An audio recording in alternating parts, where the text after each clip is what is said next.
Alright, it has been a hell of a year for music, metal, and me life, 100%. However, we're going to go over metal because that's more interesting than my life. Probably, I don't know. But anyway, obviously, I'm going to wear my Pantera that I got from seeing Pantera live because I got to see Pantera live this year. I saw a lot of great bands this year, and some of them I got to see live, and they brought out a new album. So this is my list of albums that I love, my best metal albums. Now I know I didn't see all of them. There are some bands that unfortunately I didn't get to hear, didn't get to listen to, but I got a fairly good chunk. And like I said, like last year, they're not in any specific order. From my first one isn't better than my last one. My last one is better than the first one. The one in the middle could be my favorite. It all depends. But yeah, I have a bunch of these ones, physical ones, but all of them aren't physical. I have a mix of physical and digital. Digital was a bit easier. It was cheaper. I got it day one. I didn't have to wait. There are some of these albums that I will get physically, but that will come later on. Anyway, let's start it off with Exhorder's Defectum Omnium. Omnium. I can't say it properly. Omnium. Oh my gods. Okay, look. I love Exhorder. Their last album was amazing. Granted, it was their first album in 25, 30 years? But it was amazing. 10 out of 10. Groovy, strong, thrashy, grunty.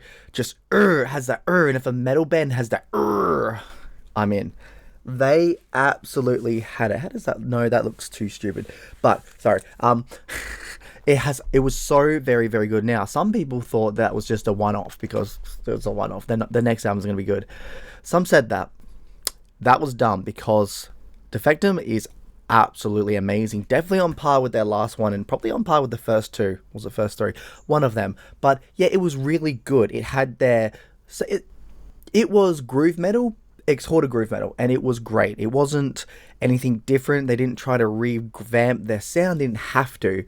It was Exhorder. It was punchy. It was strong. It was groovy. It had that It pushed you to go, you listen to that album and you're going to headbang. It has everything that makes Exhorder amazing, and I highly recommend it. Definitely one of my favorites. And this was at the start of the year. I literally listened to this and I was like, okay, this has set a standard for a good year already. 100%. And I'm 100% in it. Check out Exhorder's Defectum Omnium. Actually, just check out Exhorder's entire discography. Hopefully they've got at least one more in them. And hopefully it doesn't take 20 more years. But hey, absolutely good stuff. Highly recommend. Rock on. Next up is probably another one of my favorite albums from one of my favorite bands who I hope one day to see live. Judas Priest, Invincible Shield. I am so blown away by how good these guys are. I think, what is it? Their lead singer, who name escapes me, but he is amazing. I'm sure there is a image of him in here. Rob Halford. I can't believe I've got Rob Halford's name, but Rob Halford in this is, wow. The guy's almost 80 and he is pulling off things that make you go, holy shit. Their last album, Firepower, was freaking amazing. This is just as good, if not better. Invincible Shield is absolutely just as good, if not better. And to me, this is the end of the trilogy. Probably their last album, maybe not, you never know, but probably, and if it is, fantastic send-off, brilliant. It sounds like their stuff from the 70s, 80s, even early 90s. It's just everything good. And to me, yes, Nostradamus wasn't the best. It had some good songs, but overall wasn't the best. From basically Nostradamus after... Nostradamus, from Firepower, this, and Redeemer of Souls, to me that is the best goodbye trilogy ever. Hopefully Ozzy Osbourne can do that with his. Hopefully he can get one more album out before he goes and rules in the dark depths of the void of creation or something like that. But hopefully, to me, if a band can release 3 great albums, I know it's all dependent on what you like and stuff, but to me, this is one of the best sends off. And if you were to look at it from Redeemer of Souls, Firepower to this, it's a fantastic end slate. It's a fantastic evolution. It's a fantastic goodbye to Judas Priest if this is the last one. Really good stuff. It's old school, new school, everything school. The sound quality, the growling in terms of terms of Halford's growling. He's somber. He's like the The best way to describe it is he has a voice of Freddie Mercury, but more metal. And the way he just evolutionizes and just evolves and just comes to life, it is so good. Rob Halford, you beautiful bastard, you. And then you've got the speed of the music, the drums, just everything about it. This is a must see if you're a Judas Priest fan. A must see, well, must see and must hear, because it is probably one of their best albums overall ever. Highly recommend. Good stuff. Go up, you Judas Priests. Next up is Pussifer, A Perfect Circle, and Promises Santa EP, or the split EP. I know this isn't, it's an EP slash small, it's not an album, but it was like 3 to 4 songs that I really dug. And what was great about it was you had Pussifer, A Perfect Circle, and Primus all together at once. And I'm hoping these guys, I mean, I've seen Pussifer and Perfect Circle. I have not seen Primus. I'm really hoping Primus, A Perfect Circle, and Pussifer come to Australia with the same tour, because they are amazing. But these songs were just really good. They were clean. They were clarity. They were amazing. They were chilled. They were exotic. They were like weird, especially the Primus one, where you feel like, you know, you want to go like you just want to dance weirdly. I don't know. Primus just does that. But the fact that you mix Primus with A Perfect Circle and Pussifer, like I didn't know I needed that. I needed a whole album of Pussifer and A Perfect Circle and Primus together because it just sounds so good. It's so willy wonky and wonderful, I guess you could say. It's just so strange and out there that it fits every single one of those bands, and I thoroughly enjoyed it. I listened to the shit out of it, and I freaking loved it. So I highly recommend it. It's like, what, $8-10 for like 3-4 songs. Can't complain. Highly recommend it. At least that's Australian money. Might be cheap where you are, but yeah, highly recommend it. Next up is actually a very good one, and it's About Time. It's like, and I love this band. I saw them live. I have a tattoo of them. Well, that and the Norse God, and that's obviously Tear. Battle Ballads. It's about time we got it. Now, I do enjoy it. I felt like Hell was better slightly, but that's because Hell was more darker. This is very much old school Tear. From probably 2005 onwards, it's got that vibe to it, and which is great. Like, I love that vibe. But when I had Hell and how dark it was, like had that grit, that grunge, that crunchy goodness, I loved it. But this goes back to a more chilled, still has that hardness and some darker themes, but yeah, I really did enjoy it. Dragons Never Die was one of my favorites. Obviously when they do their natural language, it's amazing as well. Never in my life will I ever see a Tear song bad when it's done in their natural language, obviously. Really loved it. It was, again, About Time. 2019 was the last one, and it's been 5 years. Hopefully it's not another 5 years to the next one, but hey, we'll never know. We'll know in 5 years. But yeah, I really, really enjoyed this album. I'm so happy we got it. It's About Time. Tear is one of my bands that I just love and I just need to hear. And I've been waiting for this album since, well, yeah, 2019. Good stuff. Uplifting, fun. Bit of power metal in there. Bit of exotic folk metal as well. Like, it's a mix of everything that you love about this band, and I can't complain at all. There's a theme to it. There's a vibrance. There's a love, and there's a revolutionary sort of telltale. If it was like you got bards, you know, these guys are bards, and they are fantastic bards, and they just invoke metal, folk, bardmanship, and it works so well. Like, highly recommend it. Well, of course, every band I have on here I recommend, because these were my favorites throughout the year. All right, next up, this actually hit me really well. This one was interesting, I have to admit, and that's High on Fire's Come of the Storm. And I have a lot of these that seem to have cracks in them, I think. Maybe not. But yeah, High on Fire has always been a great band. You know, it's the same guys from Sleep. Like, you can't complain.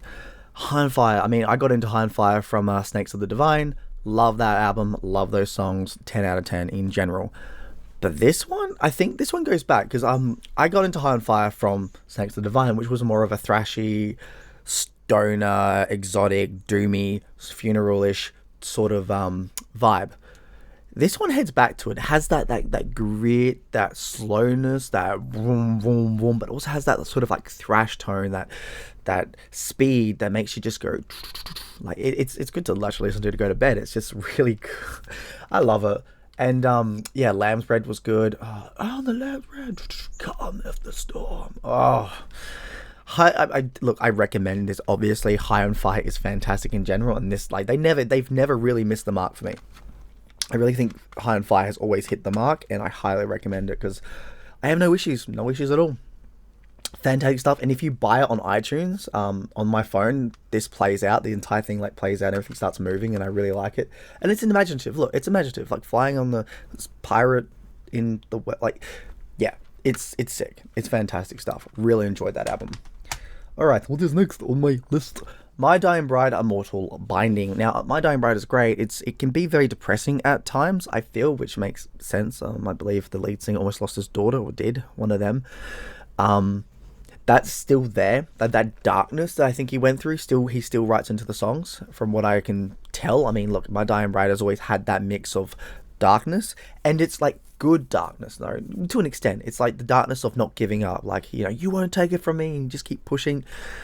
I really like that sort of thing where it's like it shows you the darkness of the world, but it doesn't really say you need to give up. It will say you thought about giving up, but you didn't. So I really like that sort of theme that My Dying Bride has really brought on in pretty much all their albums. But yeah, no, Immortal Binding is great. I think I like the last album better from 2020. I think it was Ghost of Orion. But I do enjoy this one too.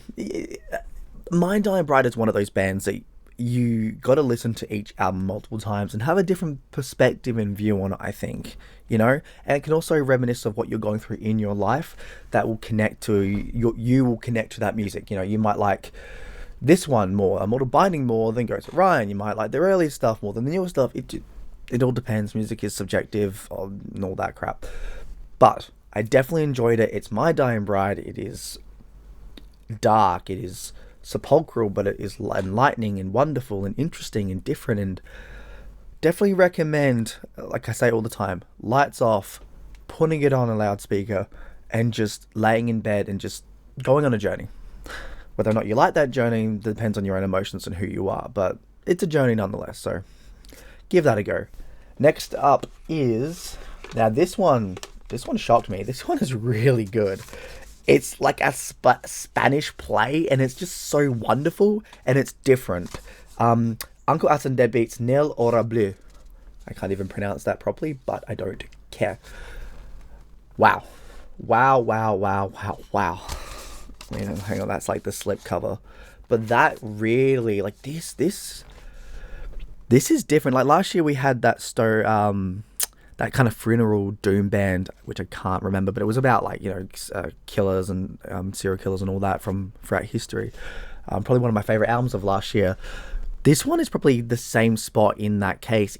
But it's different. It's not necessarily about killers and murderers, although it is spaced out to be like a Spanish like whodunit sort of noir sort of tale. But it's really good. Like, it tells a story, but it does it in an interesting, weird way, and it's different from other Uncle Acid and the Deadbeats albums. It's probably one of their best just because it's exotic, but it still keeps the theme and interesting tunes that they're known for.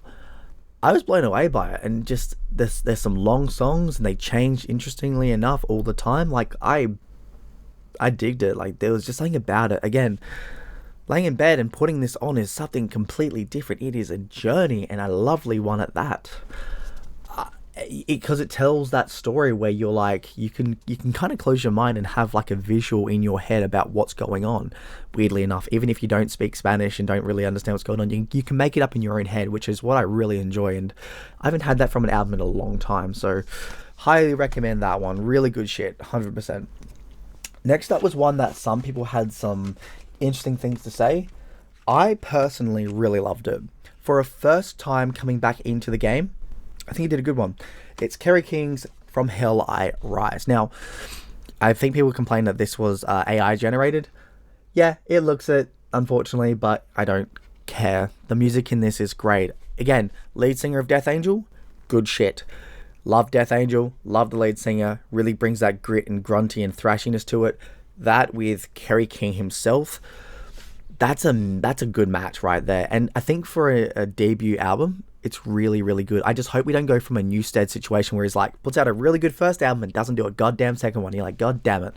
I'm really hoping Kerry King actually, instead of rejoining Slayer, I'm really hoping he just goes, you know what, I'm going to do my own stuff. And he does a sequel to this where he can evolve his style. Because, yeah, this sounds like normal thrash with some energetic differences. It does to some people sound like Slayer. And yes, I can get that. But then again, Kerry King was in Slayer. It makes sense. But the fact of the matter is, he takes Slayer, he changes up just a bit, which is fine. At least it's for a first album because you want to build that fan base, and then he does some more later on. Like, I'm excited to see where this goes, and I'm really hoping they do a second one, because you can tell that if they do an evolution, as they probably will, second album's going to be really, really good. And look, as a thrash fan, I dug it. I dig it. You give me good thrash, and this is good thrash. Even at the very bottom of the barrel, if you want to scrape at it, this is good thrash. At the best, it's great. Not going to change the rules of thrash metal. Didn't need to. Doesn't have to. And I didn't really care.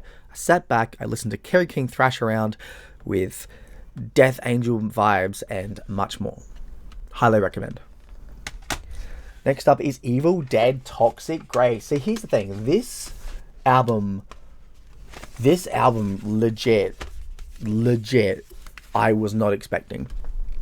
I like Evil Dead, got into them. Of course, it's one of my favorite horror films, so of course I was going to get it. And I was like, all right, I'll check them a go. I put this on, and I am thrashing about. I'm jumping around my room, I'm headbanging, I'm dancing. I'm not going to show you how I dance to thrash metal. It's not how you think. It's not a mosh pit. But yeah, whatever. Sometimes you got to get your vibes and grooves out. But yeah, this got me going, man. I was like, damn. And this was just a random purchase because I was like, oh, Evil Dead, new album, cool, whatever. I didn't know what to expect. I expect thrash, but that was about it.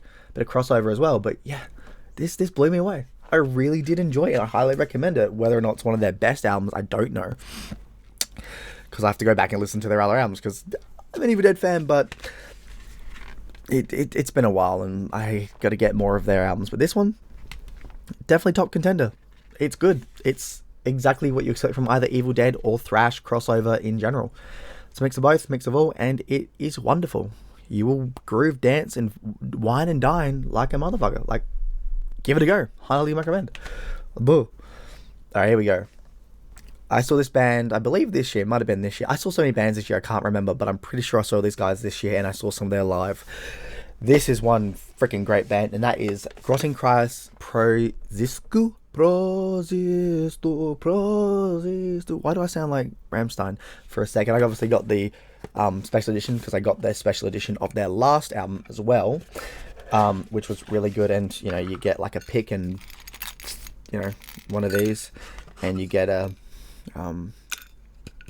fragrance stick thing holder, and then you get obviously the album, which comes with 2 bonus ones, which is great. Like, I mean, the bonus tracks are really, really good. If obviously you can just buy it online digitally if you want, but I think as a package goes, good stuff. It also came with a patch, I'm pretty sure. I believe it was a patch, one of them. But yeah, Grottenkreis, I do gotta say I liked it more than the Heretic. I mean, I liked the Heretic, but this one just felt so different. And you had Yggdrasil. You had a song called Yggdrasil on it, and that's probably my favorite one. And I love it how when you look at it, it's like Greek, normal, and then Norse, and you're like, love it. I like the theme of it, you know. I like the theme of it. It was a very interesting sense of religious play going on, and I thought it was very respectful in a good way. It didn't spit on other religions. It actually did a really good respectabilization of it.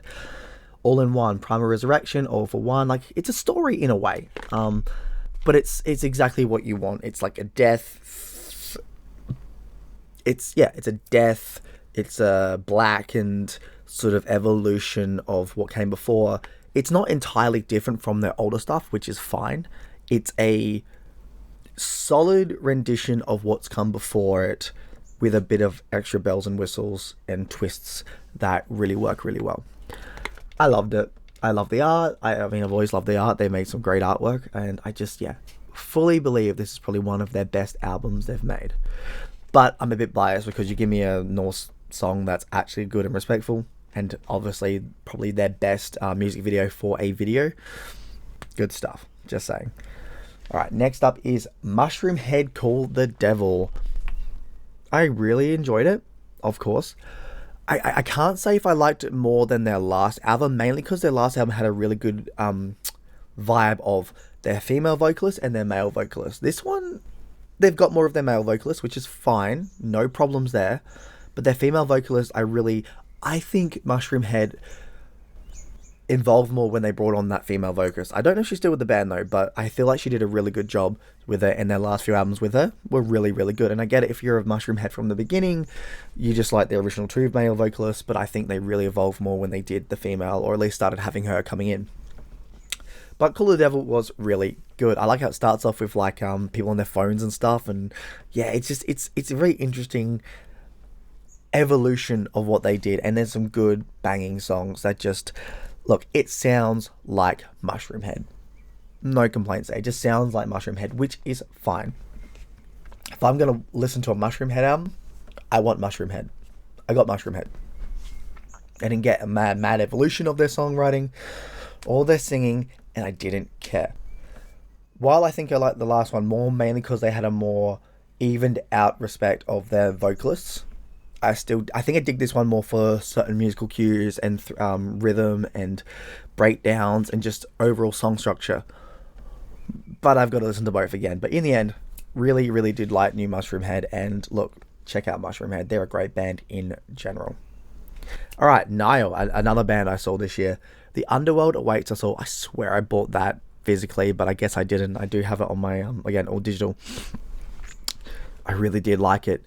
It's really dark and decrepitly awesome, and like the artwork is good and everything about it. I mean, is it their best one? No. Is it their worst one? God's no. It's hard because, again, when it comes to new albums, you kind of get into it and you bring it in, and then you listen to the old albums and you listen to the new ones and you kind of try to balance it out. You might have the nostalgia for the older albums compared to the new ones. I think this is a solid Underworld Awaits Us is a solid Nile album with strength, power, blur, grr, ooh, yeah, you know? Seeing some of the songs live as well was really fun as well. There's a good rhythm, rhyme, reason, and grooviness to it with the death metal, bit of black metal elements as well. I really, really digged it, and I loved how I saw these guys live. These guys live were fantastic, by the way. Highly recommend. But yeah, which you can see if you watch my old video about me talking about them. But yeah, Underworld Awaits Us, man. It's a fantastic album. I mean, it doesn't revolutionize death metal, black metal, whatever you want. Doesn't matter. It's solid. And if you give me a solid album, I'm happy. And that's a solid damn album. Highly recommend. I love the elements of Egyptian mythology. I love the way that they use, for the most part, the like natural sounding Egyptian music instruments with that death metal. I think any band that does that is definitely doing something new and interesting. And sometimes it's good to just hear that. I don't know if it's a violin, but it sounds like a violin. Then it's, you know, like I really love it when a band, especially a death metal or a black metal band, invokes that sort of interesting, different element aspect to it. So yeah, highly recommend, of course. Now we get to one of my favorites, okay? And trust me, I will tell you my favorites. Zealand Ardor's Grief. Now this is completely different from their last self-entitled album. And I didn't know how to think at first because I really love that album. That was probably one of my favorite albums from their discography, maybe even of the year, really. But Grief, after Grief or Graph, it's Greif, yeah.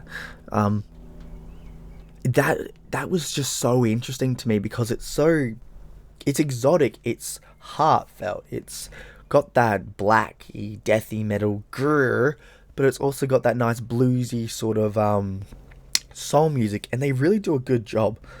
I do wish they had more of a grunt to it, more of the more power attached to those songs, but they also have a lot of songs where it's more soulful, and I love it because the soulful voices are fantastic, and then they go to the black metal, death metal voices, good stuff.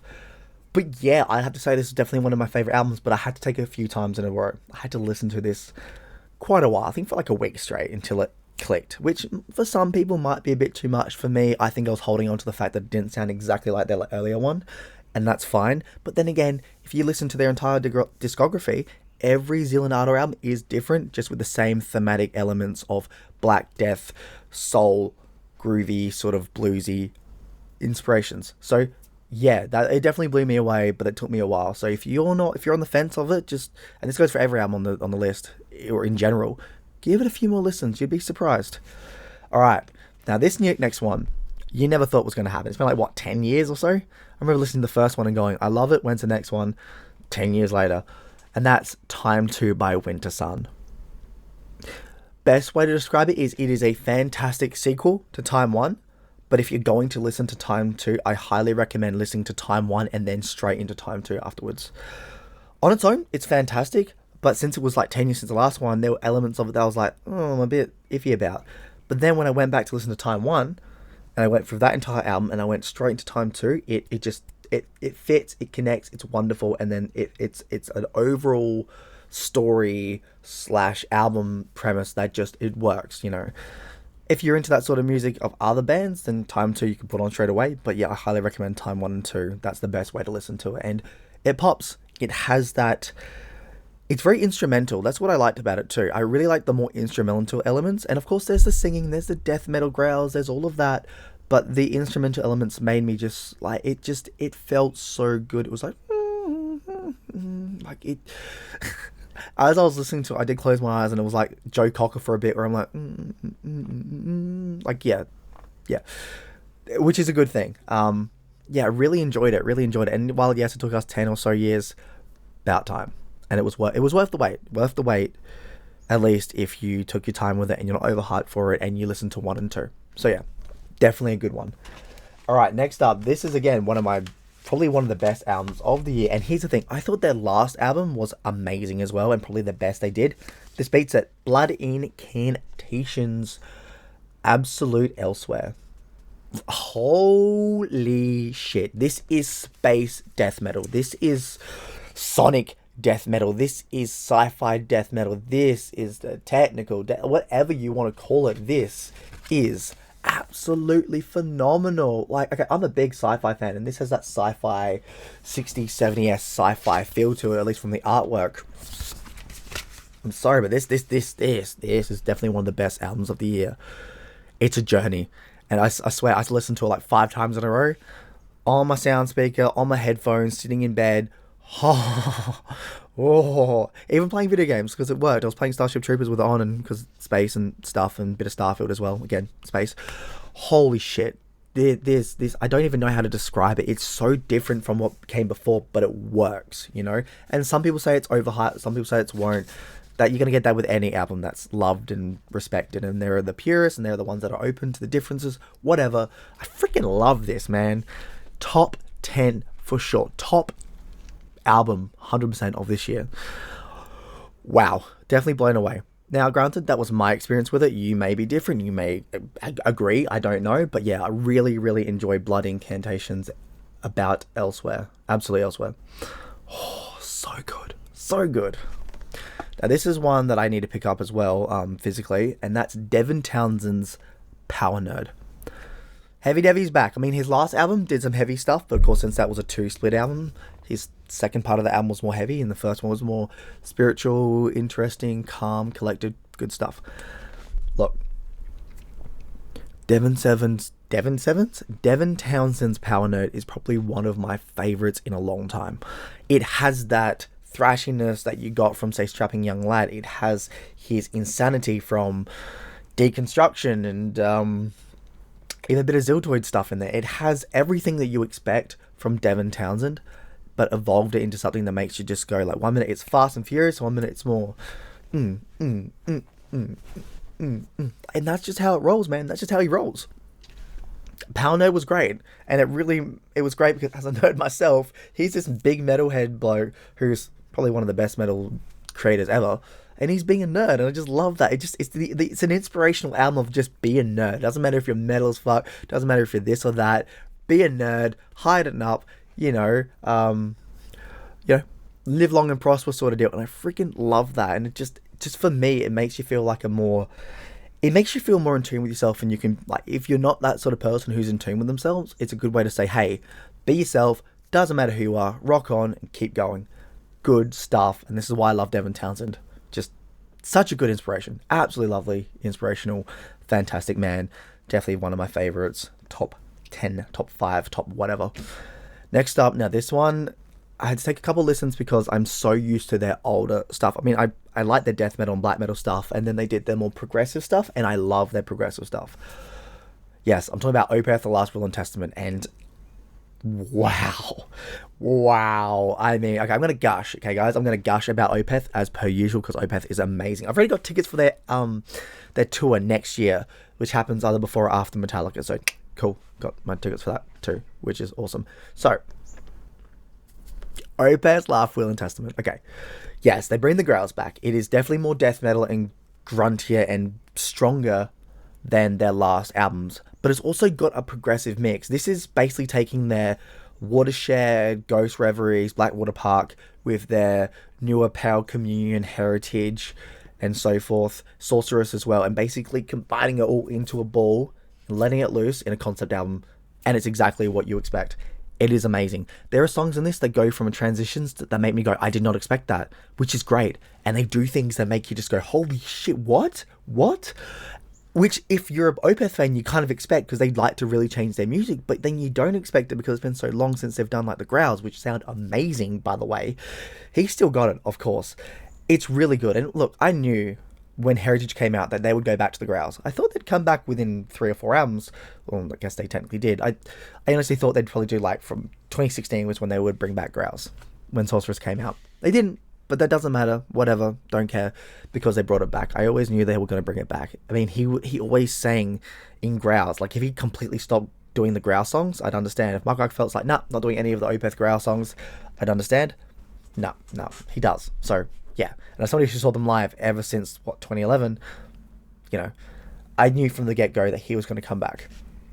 And he did. He came back rocking and rolling, kicking ass, growling like a mother, mixed with the black and death and progressive metal that just makes Opeth amazing, and I'm really happy with it. Like, as a fan, I'm so excited to see what they do next. Hopefully they have a few more albums with them, and hopefully they do continue the trend of the death metal, progressive metal. It works, and I know they've always done that, but this is kind of like a new shade because they literally, with their basically the last decade, they have been doing really good progressive metal, progressive rock sort of evolution of their sound, and it's really good to bring that with their grungier, grittier, sepulchral sound. And I can't express how much I love this album. I've been listening to it non-stop. It's really, really good. You may be a fan of it, you may not be. It really depends, but it's a really good start to really getting into the newer evolution of the band, and I love it. 10 out of 10. 10 out of 10. Oh yeah. Alright, next up. Now, this was really good. Again, this band, really good stuff. Their last album in 2020 blew my mind away. Like, just the Carnival was so good. It was just so with the rap metal and the crossover and the thrashiness, just good stuff. Then we get to Merciless. Oh, Merciless. Oh, their title track reminds me of the Doom Eternal soundtrack, which I love. It has that sort of like chainsaw, like merciless, like it has that sort of chainsawiness to it. That really as their first song, it really brings you into the album, and it goes from that. Okay, there are some political songs which I know that Body Count has always touched upon in their albums, but I think for me, I enjoyed them. But since I've kind of kept up with a lot of what's going on, I was like, okay. But then I listened to it a few more times and just didn't care because it's really good. I mean, let's be honest here. Ice-T knows how to speak. He knows how to just take what's going on in the world and turn it into a badass song. From Cop Killer to Carnival to Merciless to just everything they do. To even just reimagining songs, which they do on here. They reimagine a Pink Floyd song, which they really make it their own. And I love it when bands do that. Suicidal Tendencies song was fantastic when they did their Suicidal Tendencies from their last album. I think it was Carnival or the one before it. They really made it their own. They changed it up, but kept the theme of it, and I really liked it, and they do it again here. It sounds really nice. It has that sort of bluesiness to it, that sort of psychedelicness to it, but also that thrashy, rappy element that Body Count is known for. And yeah, I freaking love this album. Again, what's one of those albums that took me a few listens and maybe certain aspects of my mind and what's going on politically to turn off. But give it time, and once a lot of it blows over, you'll be listening to this album again and being like, no, I dig it. But it's not against of what Body Count does, because Body Count's always done that. So, good stuff, good shit, really good. I just wish it was a bit longer, I guess, but then it's also really, really tight as an album. So, they just liked it so much that I wanted more. So, yeah. Anyway, next up is, and I know this is a reissue / re-recording, but I still counts, and that's Cavalera's Schizophrenia. I really enjoy it. Now, I get it. Metalheads don't want reimaginings or recreation remakes of older albums. Some bands have done it and they've done a really good job, and some bands have done it and they're like, oh, shit. I like it if it doesn't sound the best the first time around, and I know that's a big debate with metalheads, especially music enthusiasts in general. Why remake something that didn't sound great? Rah, rah, rah, it's what it was for the time. It was this and that, that and this. Me, I'm happy they did this, because if you've listened to the original, sounds great. But this sounds better. And you can hear the instruments more. You can hear the brutality, the grittiness, the anger, the depth of the album more. You can hear every single... This is basically what they wanted to sound like, in my mind, on day one. And I'm fine with that. Now, do I think they should keep going? I mean, look, you don't need to do a Rise, not Chaos AD. From a Rise onwards, I think you did really, really good. Yes, they could do the next album, which again escapes my mind, but I feel like the original version of that album is also really good. So, I don't know. But for what it is, this and even the last one they did last year, I think were very positively well done. Remakes, reimaginings, redones of their older records, and I freaking love it. This is great in general, and I would recommend this over the original. Unless you're a purist and you want to listen to the original, which is fine. I listened to the original and then I listened to this straight afterwards, and I was like, I like this one better. Call me what you want. I enjoy what Cavalera has done. I love their Cavalera as a band as well. I love what they do. I am enjoying their remakes, reimaginings, redoings of their old albums. Again, they don't have to do a Rise or any of the stuff after a Rise, but I don't know. I like it. So, I don't know. I would take it. If they did, I would listen to it. I would take it, but I don't know. Well, it's one of those things we'll see when it happens, if it happens, but I really do like it. Good shit. Next up is Never Neverland Unto Others. This was interesting. So it's the first time hearing this band, and it's very gothy. It's very emo and dark and depressive, and it's very typo negative in sense of how the voice moves and evolves and all that. But the biggest win is the music, because the music is groovy. It gets stuck in your head. It is really well done.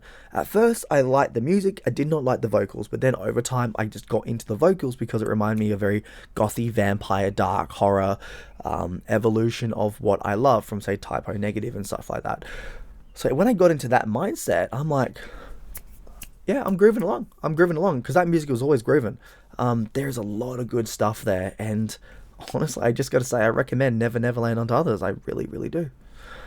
It's different. It's exotic. Unless you're really into that sort of genre of that sort of music, yeah, you probably will have an interesting calibration with it. And yeah, I highly recommend it. It's just, it's hard to explain. You've got to really sit down, listen to it, give it a few repeats, and then go from there, because it took me a while, but I dug it. Like, I listened to this quite a lot. Like, throughout October, I'm pretty sure I listened to this, like, almost every day. So, that means it got its hooks into me, and that's a good thing. Next up is, now this one was great. This one, look, I am a fan of this band. I know it's not necessarily metal, but there are elements of it, and it's more rock and all that, but the new Seether is fantastic. I like this more than the last Seether album, which was good. That last Seether album felt more of a mix of something new with older elements. This one feels like a good mix between their older stuff from 2001 to, 2008, 10, maybe even 11, kind of when it went up to there, even up to 15 probably. It's a really good evolution, but it's really good understanding of what Seether is. It just feels very old school in the best way possible, but new school at the same time. The vocals are more old school, feels very different. Nothing guttural, which is fine. I mean, there's guttural elements, but he doesn't do the real guttural stuff he did in the last album. I think the vibe of it, and like the riffs and the chugs and the melody of it all is more entertaining. You want to move your head, you want to dance. It feels more intertwined with what I'm used to, with why I got into Seether in the first place. Again, really love their old album. Got to give it a few more listens, but this one I've probably blasted quite a bit. I mean, this is one of the ones that I've bought twice. So digital, and then this one because I really, really enjoyed it. So yeah, highly recommend. Seether in general is fantastic, but yeah, this is a really good return to form that I like because it's what I got into. So highly recommend. Grand Magus Sunraven. Now, I love Grand Magus. I remember playing it as a kid.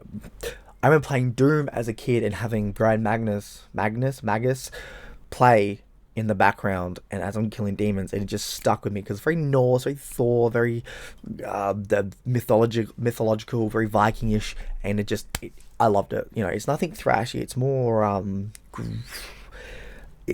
what you know what? That's a good question. What is Grand Magus in a sense? Because while I think their last time was fantastic, that was a more darker funeral, sort of darker evolution of what they had before. But yeah, the new one is really, really good in that sense as well. It's very uplifting, with different poles of interactivity that make you go, oh damn, yeah. Like 1 minute you're just and then 1 minute you're like, grooving about. Like there's a good groove. These guys have a good groove, and they've kept it up constantly for a long time. I think the only one I didn't really get it was Sword Ballads or something like that, with the Raven and the Sword. That was the only album I bought from them that I was like, not the biggest fan on, but you never know. I might come back to that one day. It has been a while since I listened to that album. But the Wolf God one, freaking loved. This one is up there. Probably better than Wolf God, and definitely better than the last one. Yeah, Sunraven's just got that, very similar to actually Seether, actually. It's got that love and care that what you're used to with their older albums. Just evolved, flip-flopped into something new that isn't too out of left field, but good enough and different enough that you're like, I enjoy this. So give Grand Magus a go. Really, really enjoyable. Next up is the Black Dahlia Murder Servitude. So this is hard. Not hard, it's interesting because the original, I was going to say voice actor, the original singer passed away. Well, he did, for whatever reasons he did, unfortunately, and that hurts our hearts and soul. And then they got their, I think the guitarist, if I remember right. Now, here's the thing. He does a really good job. Really good job. It actually more reminded me of a more blackened metal / Karla Ungren vocal style, which I really liked. And it really rocked on and went really well with Black Dahlia Murder.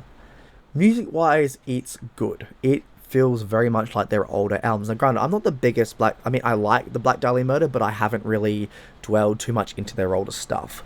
I'm going off like 3 albums max of what I've listened to them, but this one, really liked it. It's definitely more blackened and evolving, but I really enjoyed that, especially with the vocals being that screechy sort of sound, which I think goes with them a lot.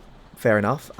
Really, really good stuff. I know I haven't got much to say about it in general, but honestly, I really did enjoy it. And there's a heart and love, obviously, since their last singer passed away. There is a heart and soul built into this, built into the music, built into the evolution, built into how everything is, and it's really, really good. Give it a few listens, though. I'd give it a few listens, and yeah, no, it's good. Now, if you're a big, massive fan, you may not like it because of the massive changes, and similar to Linkin Park, which I enjoyed the album, but I've only listened to half of it because, yeah, I've had Christmas time is the worst time to do anything creative because I'm working too much. But it's very similar to that, where some people just won't like a new vocalist. They just want the original. They want their nostalgia. And that's why I'm happy that I'm a fan, but I'm not the biggest fan. You know, I haven't listened to their entire discography and said, this is it. I like the fact that I've got 2-3 albums under my belt, and this is one of them. So I feel like from a fresh perspective and a newer fan coming in, or a fan really getting back into them, this is a good restart. This is a fantastic restart, because it is Black Dahlia Murder. It has that love and theme of explosive love and darkness and just creativity and insanity that we all love. So yeah, if you are a big fan, you're going to give it a go anyway. But I think from my perspective, it is a good change. But it depends on what kind of fan you truly are. Like, yeah, that's a whole thing. Alright, next up is Static X. Now, again, another interesting one. So, Project Regeneration 1 I really enjoyed because it was good to see Static. It was not good to see Static. It was good to hear Static X again. I really enjoyed his stuff growing up. Sucked when he died. 6, 7 years ago? 8 years ago? He died like 2015, 2016, I think. Maybe even later. But it sucks that he died. But it was really good that he had recorded, very similar to Jimi Hendrix in a way. I mean, I'm sure a lot of musicians do it where they record music, they just don't get it out there.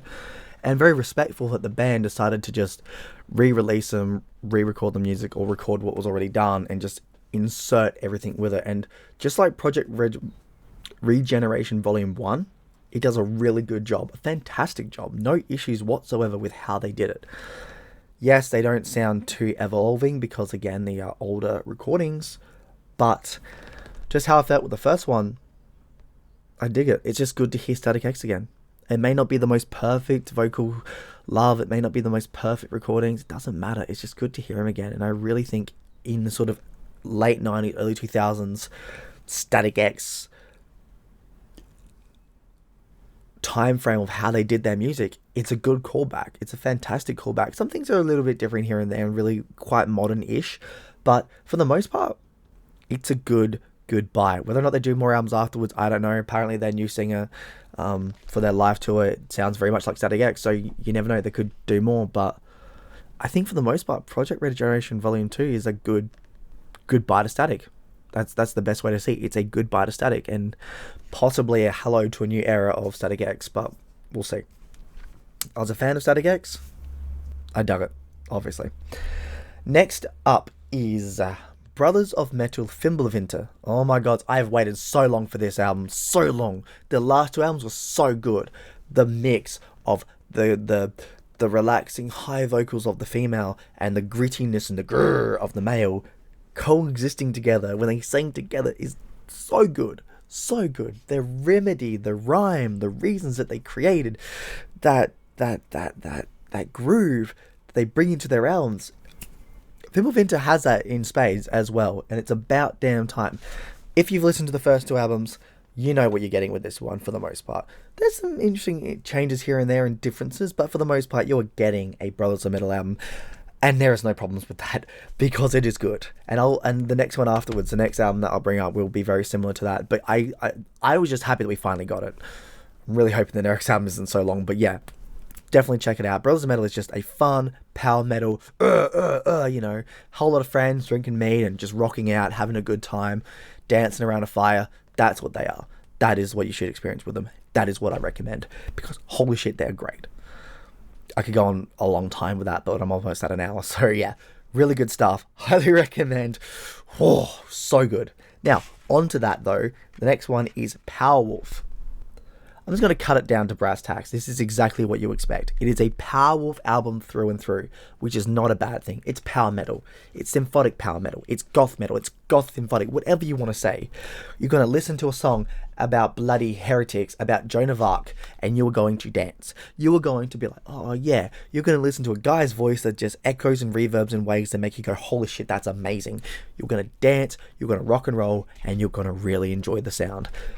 If you're a fan of this sort of music, I am.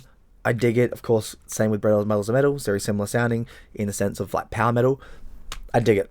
Dig it. Is it any different from many other albums? No, it's not. But I'm fine with that, because I dance around when I listen to this and I'm like, Joan of Arc, and I'm like, yeah, and stuff like that. It's fun. These are the sort of bands, and that's what I love about power metal. It's fun, it's epic, it's just, you want to put your hand in the air and duh. That is what power metal is, and I love it. Powerwolf, definitely a good album. Is it one of their best? I'm not going to say. I just had a lot of fun, and I think this is one of the most fun albums I've heard this year, because it is exactly what I expected, and there is not a problem with that at all. Oh, alright. Now this one, I've been waiting for this one. I saw him live a few years ago. Powerman 5000 Abandoned Ship. Okay, here's the thing. I know I'm getting more excited for these ones because these ones are very, very good as well. And I want to kind of drive up some of the energy here. Oh, Powerman 5000 Abandoned Ship. Okay, their last album, I really loved. Really loved, like, Black Lipstick. It's got black, lipstick. Like, damn, I love that song. And then the entire album after that, even before it, it was just very, very, like, it gets stuck in your head, and this is what the new one does too. Powerman has this perfect feeling of getting stuck in your head. Long songs, short songs, doesn't matter.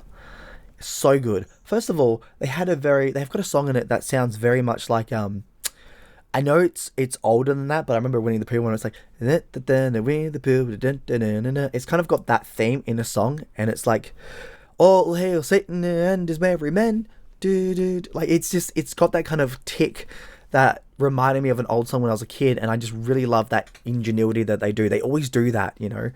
Powerman 5000's Abandoned also has a song that sounds very much like Rob Zombie, because obviously Powerman 5000's lead singer is Rob Zombie's little brother.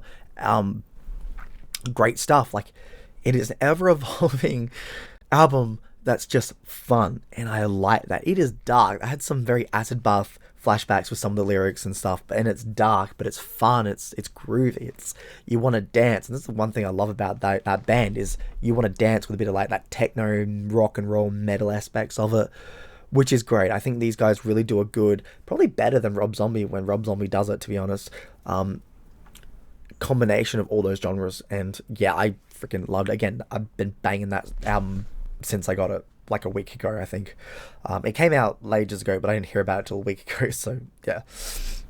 Freaking hell, man, it was so good. Like, oh, Powerman 5000 is just a great band in general. I do like him more than Rob Zombie. I like Rob Zombie, but I think Powerman 5000 just gives that bit of extra inch of that, you know, that. Anyway, again, I don't want to gush. I could gush, but I don't want to, because I'm getting more energetic now, and that's gonna have that high, and I'm gonna get that low. So, last album I have, and I know there's some I've missed from older bands, younger bands, different genres. I know that. I'm kind of going by my metal stuff, but I'm hoping next year I can get to more interesting, exotic stuff. I know there was can't remember the name, but there was a great band that has a female death metal vocalist, very Opethy, that had a new album, and I really like their older ones. And I'm annoyed that I didn't get to give that a go. I guess I could listen to it, but I just want to give you the ones that I've really had a good chunk of listenings to. But that one, yeah, sounds pretty good as well. So, next up, last one, is Austrian Death Machine's Quad Brutal. I've been waiting for this for so long. I like this band more than, was it As I Lay Dying? I think that's the other band that he did, that Tim Labesis did. I'm not going to get to the bullshit that Tim did. He's done, he did what he did, whatever. As a musician, I enjoy his shit. I enjoy Austrian Death Machine the best out of the shit he's made. Really good, big fan. Really like the crossover, the punky, the thrashy. Love all that. Now, Quad Brutal is a fun, good album, but I think you get more out of it from the second half than the first half. The first half sounds a bit metalcore-ish, not as grr and thrashy and crazy, but then second half does. Like, yeah, the second half of the album really gives you that grr, that, you know, they're getting hit 1,000 punches like you're with a Terminator, you know. I do also wish they brought in, like, in their older albums, they had like a stand-in for Schwarzenegger, who did these really bad jokes and quoted all their movies. I love that. They don't have that here, really. Not really. And that sucked. But overall, Quad Brutal is a good return to form, kind of. I say that because the last half is a big good return to form. The first half could have been better, but still overall I enjoyed it. Hopefully they keep going, and hopefully the next album really gets back to their roots, you know, sort of deal. But as a first time return, it is actually quite solid. Not perfect, not what I want. I'm not going to say not what I wanted, because I did get what I wanted. I got Austrian Death Machine, and I got a lot of fun out of it. And I was doing really bad Arnold Schwarzenegger called, I'll get to the chopper now, wow. You know, come on, kill me, I'm over here, kill me. God. So yeah. I was listening to the music, and I was doing that. It wasn't coughing as much, but yeah. I would say it's worth it. I liked it, but I think the second half is superior to the first half. Overall, solid album. And that's it. That is my list of albums. I'm sorry if I missed any. I probably have, but hey, I had like 20 albums all up, I think, or more. So yeah, cut with some slack maybe. I don't know. I really enjoy these albums. I really recommend them to you guys. They're all good. They're all different genres to an extent. They're all metal-ish, or at least within that genre. Check it out. Rock and roll. Have a good one. And I will see you all in Valhalla. Bye.